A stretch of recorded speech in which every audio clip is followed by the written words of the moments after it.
meditative. I have to meditate in order to think about you, which becomes intrusive, making my underbelly subversive, shifting my inner world for something new. Opening my eyes wider gets steely. She blows out my knees and breaks my ankles, shatters my ribs like a defensive tackle. My brain waves are becoming uncool. Knowing how she disrupts my inner peace, I have to take a walk to forget her. Like bad luck, she follows me with great ease, making paranoia to discover how her sweetness stays as a flawless gaze dupes me into thinking how much I like her.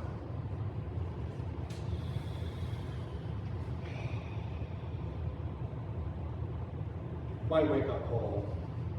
Waking up each day at 6 o'clock each morning gives me such a jolt. Kudos to you. Counting down the minutes until I have to wake up with knots in my stomach, hoping I don't have a panic attack, only to have you watch me as I prepare for work. Speed walking into the bathroom as fast as I can to avoid you, but you always spot me in the other room when I walk through the hallway into the bathroom. Escaping you is harder than stuck in the cliff standing up, even if I had you removed from my mind, because I just relearned about you all over again. As the clinches of boa constrictor looking for a way out without exposing their side to the opposition, resulting in a knee to the ribs or an elbow to the face with a grim message to never move on from you, and even if you do, you'll yearn for me on the DL. My drug is a fantasy that makes me feel loved, only they don't, wanting them to, wanting to stop, thinking about them, but can't. Torn between obsession and rational thought, adrenaline and mind work. Either way, I'm going to suffer without the feeling of loving and being loved, even when not. It's a knockdown, drag out where my heart is getting the worst of it, taking in the sweetness of what I want love to be and being void of it because I can't have you.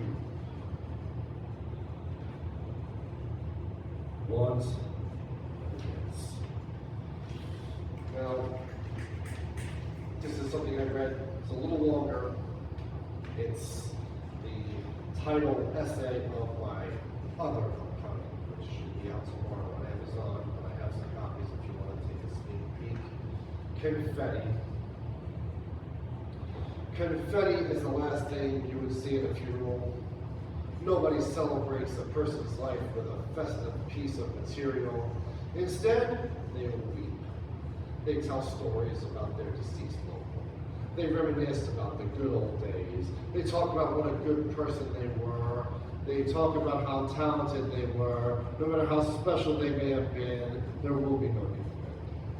They could be a star athlete or a president or a rock star, but there will be no confetti. People can come in droves to pay their respects to them, but there will be no confetti. They could be the neighborhood's favorite firefighter, but there will be no confetti. They could climb Mount Interest, but there will be no confetti. They could have fought World War II and received a Congressional Medal of Honor, but there will be no confetti.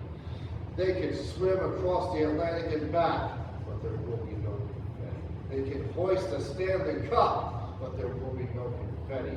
They may drive cross country and back so fast their head will spin like a disco ball from 1974, but there will be no confetti. And even if they met the most beautiful women in the world, there will be no confetti. Even if they stand up to the biggest bully in school, there will be no confetti. As time continues to move forward, each of us will follow that person. Even if we have a long list of accomplishments to match them, there will be no confetti. Even with a world that's been occupied and conquered over and over again, town after town, especially if the galaxy fell apart from the natural disaster to space storm, there will be no confetti. The world may be our backyard where we can frolic freely, defy its makes nonsensical laws, lame societal norms, and an army of critics, may we clash with the titans and break bread with the living legends who were once us. But there will be no confetti. Even if you master yourself one day at a time, from top to bottom, from birth to death, from working at a McDonald's to managing a Major League Baseball team, there will be no confetti. Just live each day where it doesn't matter because it doesn't, because it doesn't.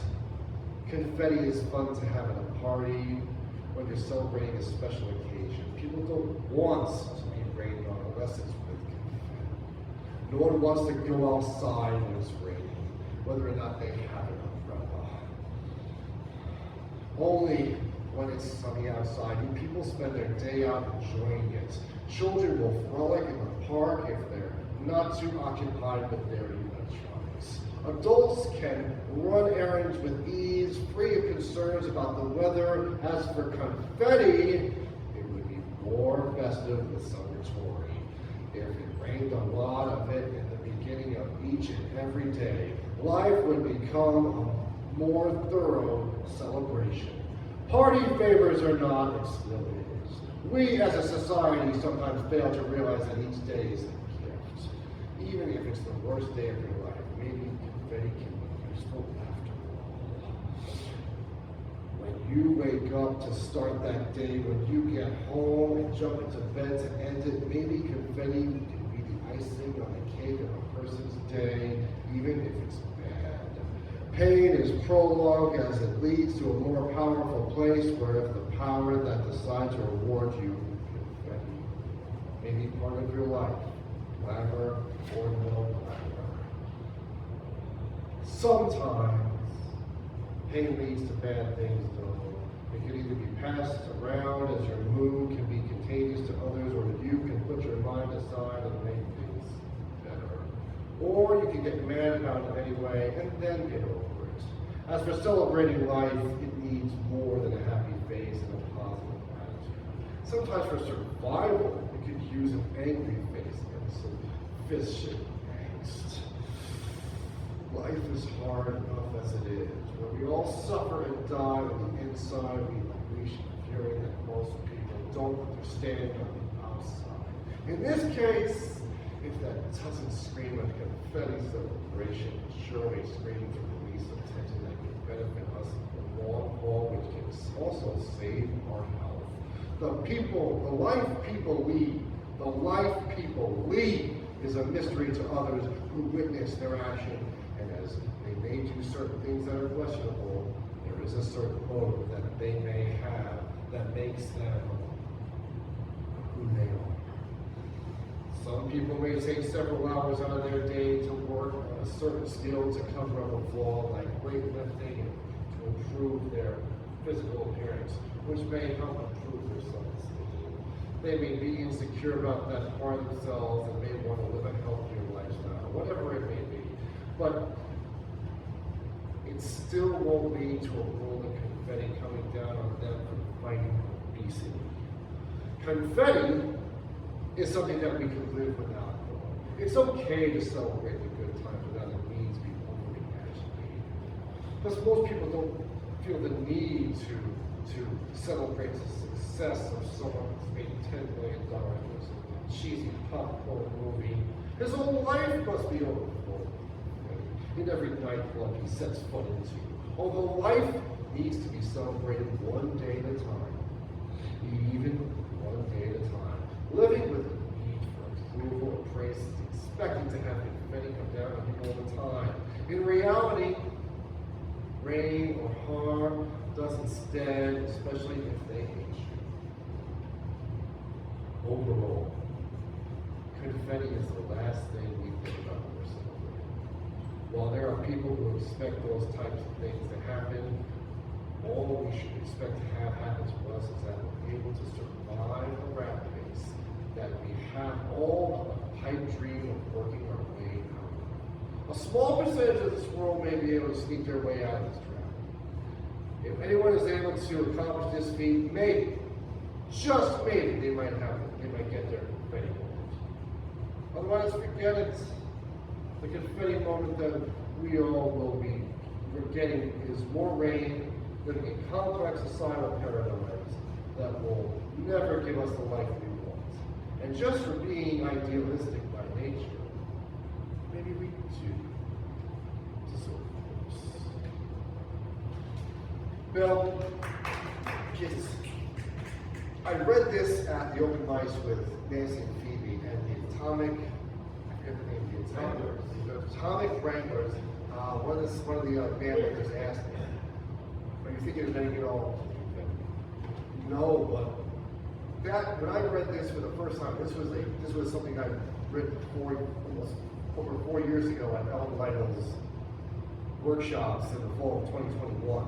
This is something that's been unearthed now after 4 years of being covered up. But I wrote this because I had to get over the notion that I just had to rebuild.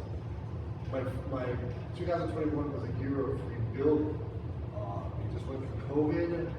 I was starting to write poetry. I was starting to get myself embedded in personal improvement. Writing was one of the things that I did when I started to experiment with poetry. It was something I was never really comfortable doing. I would write short stories and never try to publish it because it was just for fun, just to do something. I never received anything for it. But I wrote this, and it's like, yeah, it's time to it's just time to just shed more skin. But as for my health, I feel great.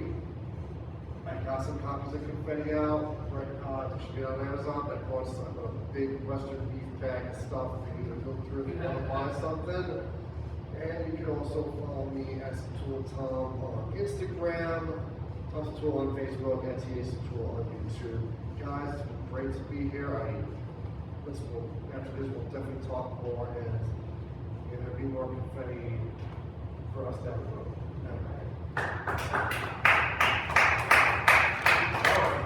To